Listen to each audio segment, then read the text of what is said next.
¿Qué son los sueños?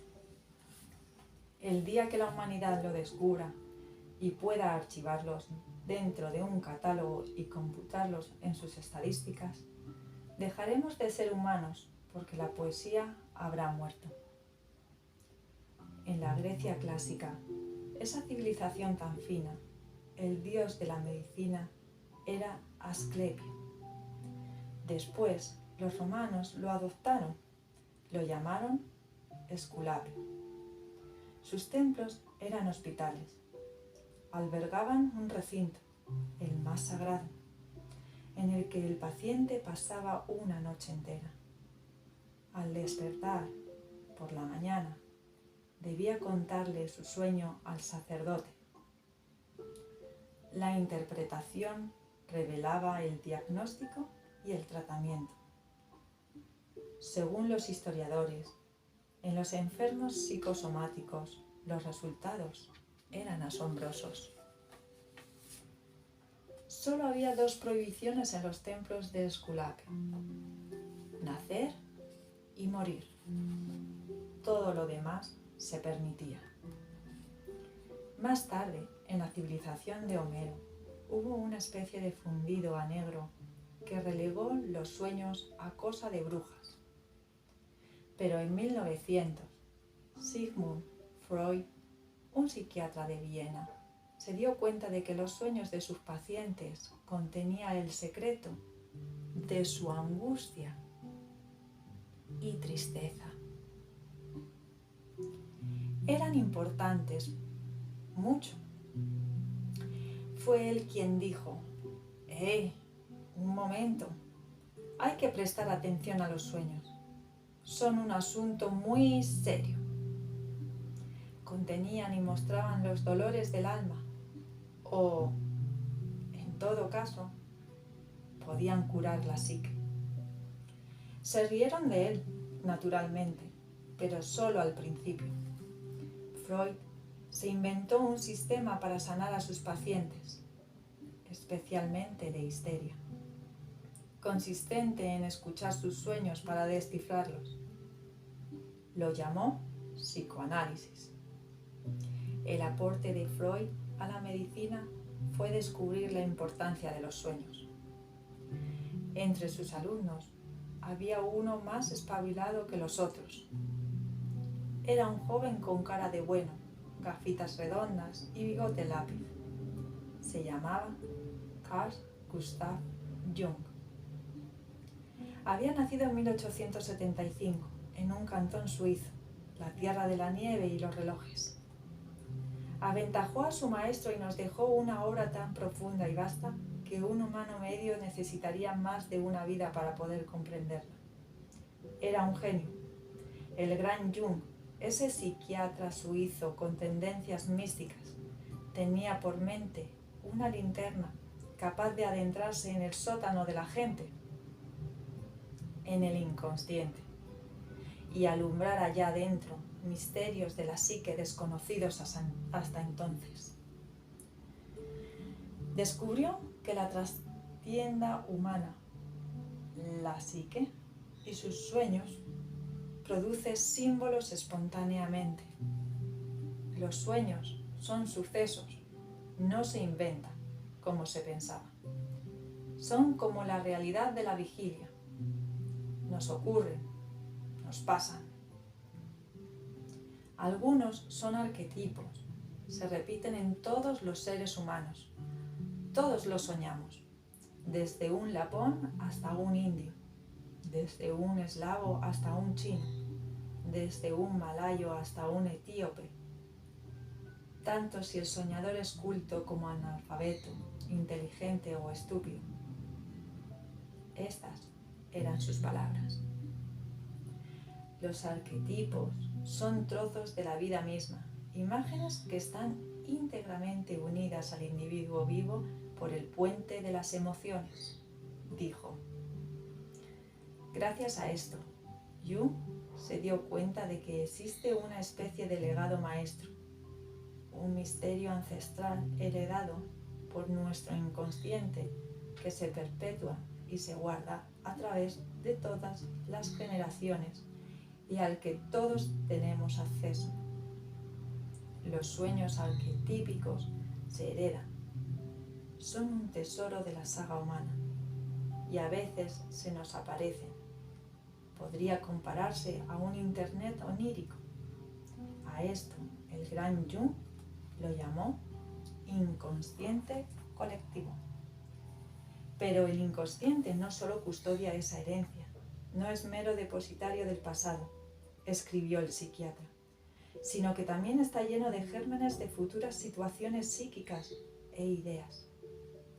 Y esto lo llevó a percibir todas las cosas, sueños y sucesos de una forma nueva. Es un hecho que, además de los recuerdos de un pasado consciente muy lejano, también puede surgir del inconsciente por sí mismos.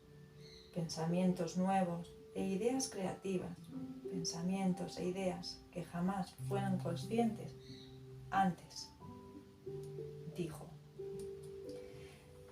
Se desarrollan desde las oscuras profundidades de la mente al igual que un loto y forman parte de la mente subliminal.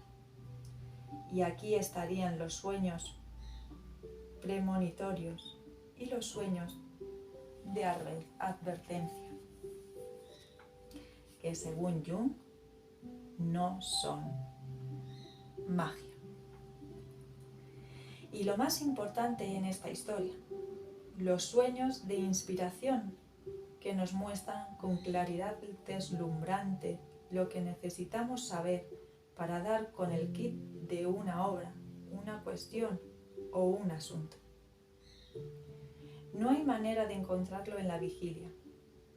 Nuestra mente consciente está ciega, pero el inconsciente es un poeta.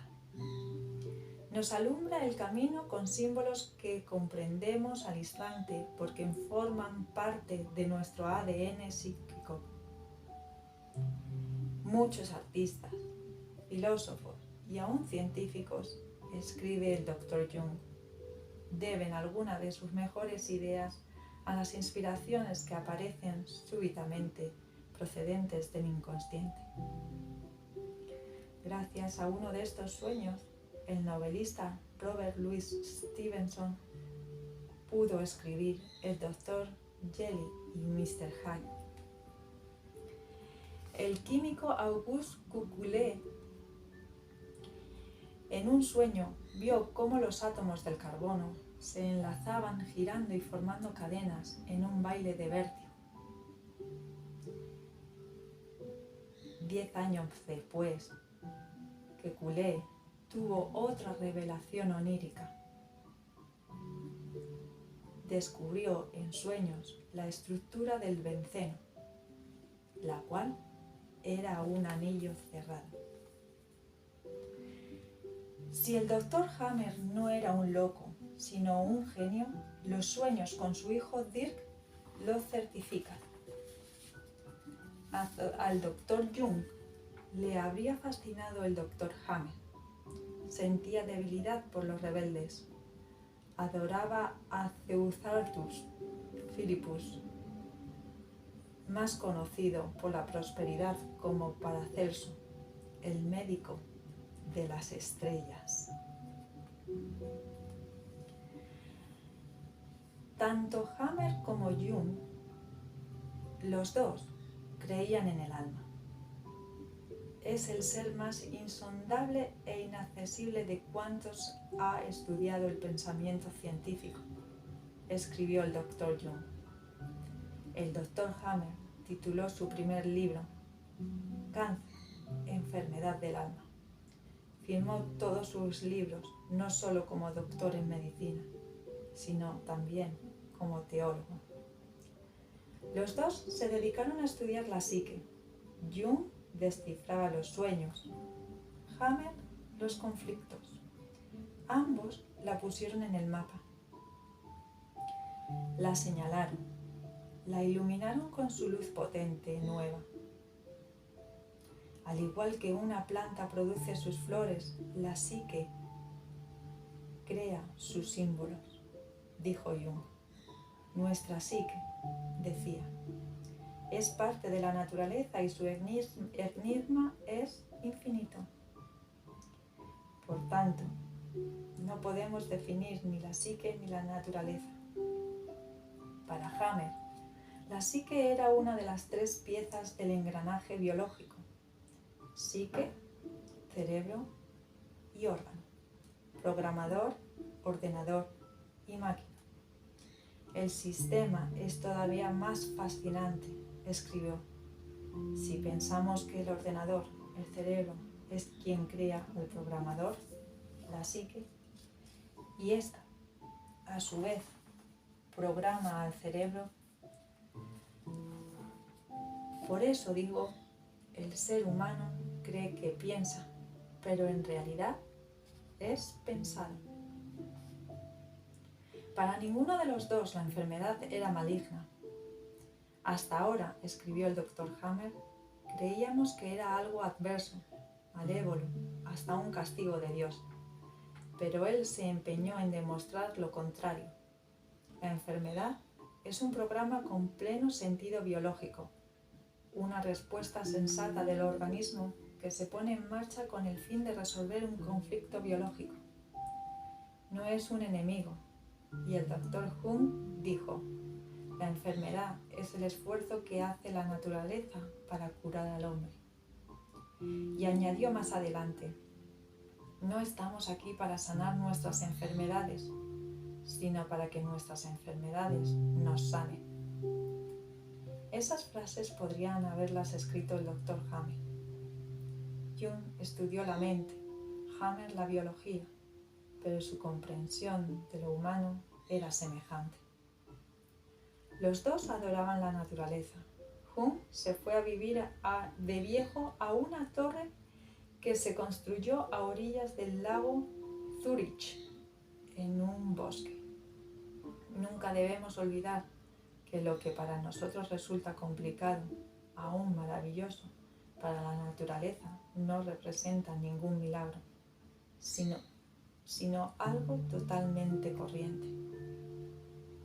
Dijo. Hammer escudriñó la biología y levantó sobre ella toda su ciencia. Llamó a su descubrimiento las 5 leyes biológicas de la naturaleza.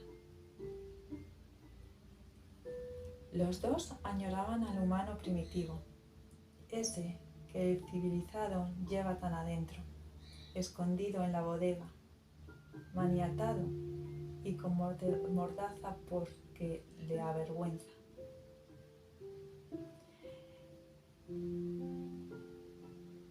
Hemos desposeído a todas las cosas de su misterio inúme. Ya nada es sagrado, escribió el Dr. Jung. Al crecer el conocimiento científico, nuestro mundo se ha ido deshumanizando. El hombre se siente aislado en el cosmos, porque ya no se siente inmerso en la naturaleza y ha perdido su emotiva identidad inconsciente con los fenómenos naturales. Su contacto con la naturaleza ha desaparecido y, con él, se fue la profunda fuerza emotiva que proporcionaban esas relaciones simbólicas.